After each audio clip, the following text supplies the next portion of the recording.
пайгамбарлардын бирөөсү дейт, атайын атын айтпай атат. Пайгамбарлардын бирөөсү, мурдагы пайгамбарлардын бирөөсү истаксара кавмы затайын. Аллага шүгүр, мени ээрчиген, менин чакырыгыма, иманга, таухидке жооп берген адамдар көп деп, коомунун көптүгү менен сыймыктанып калган экен да. Эми жүрөгүнө бирөөгө сыймыктанган экен. Фааматаху Аллаху таала минхум 100,000 филей. Бир түндө ошонун 100,000 адамы жан берген экен. Аллах таалам жанын алган экен да бир түндө. Ошон үчүн адам сүйүнгөндө дагы ла хаула ва ла куввата билла, капа болгондо да ушул дубасын эметпеш керек, оозунан кетпеш керек. Сүйүнгөндө шүгүр, кыйынчылыкта сабыр.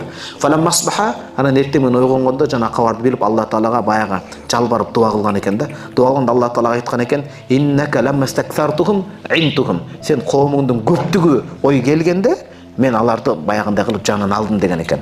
Фалла хассантахум. Сен ошол көздүн жамандыгынан, ойдун жамандыгынан сактанган дуаны эмнеге айтпадың деген экен. Демек, мурдагы пайгамбарга үйрөтүлгөн дуаны азыр биз келген китептен үйрөнөбүз да. Кайсыл дуа?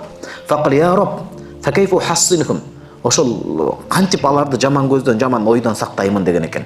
Адам азыр көз тийүү көп болуп атпайбы, туурабы? Эмнеге көз тийүү көп? Анткени көрө албастык кызганыч көп. Ошон үчүн көз тийүү көп болуп атат азыр. Көз тийүүдөн, кызганыштан кантип сактайбыз? Сыйкырдан мисалы, кара дубадан башкадан десе, кале Аллах таала ошо периштенин тилинде айткан, ушул дуаны айткан дейт.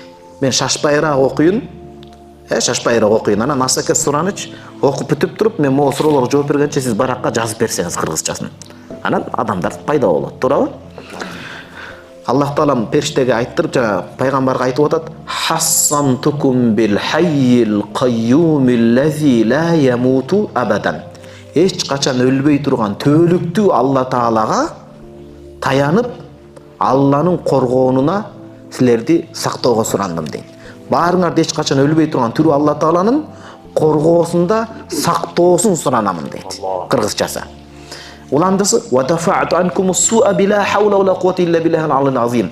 Даражасы улук, бийик болгон, күнөөдөн дагы, кыйынчылыктан да сактаган, кудурети күчтүү Алла тааланын жардамы менен силерден жамандыкты кайтарамын деп айткан дейт. Алланын коргонуна тапшырып, Алланын күчү менен жамандыктан кайтарам деген дуаны айткан дейт.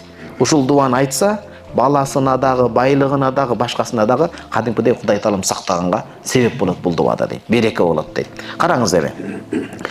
Калал кади дейт, айтат дейт. Ошондой эле сүннөт ушундай болот. Эркек адам өзүнүн ден соолукта күчтүү, бакубат көрсө, баардык жакшы болсо ушул дуаны айтып жүрсүн. Анткени ар бир жакшылык ээси адамдар көз артып, ага мындай бир жаман ойлоп калышы мүмкүн дейт. Анан кади деп атат. Малики масаб кадият деген абдан чоң алым бар. Ошо киши дейт, өзүнүн окуучуларына да ушул дуаны окуп турат эле дейт. Бул кишинин сабактарына башка алымдарга караганда бул кишинин шакирттери көп экенде, көп окуучу келет экен да. Деп адам көрө албайт азыр. Адам көрө албайт. Ана ошондой көрө албачылык болбосун деп, окуучуларына, байлыгына, башкасына да ушул дуаны окуп турат эле дейт.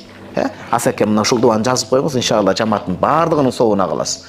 Анан эң акырында Бактияр мырзам өрүз, бизчи деп интернеттегилер турат да азыр. Сиздерге мына кийин Бактияр мырзам жөнөтөт жазып буюрса.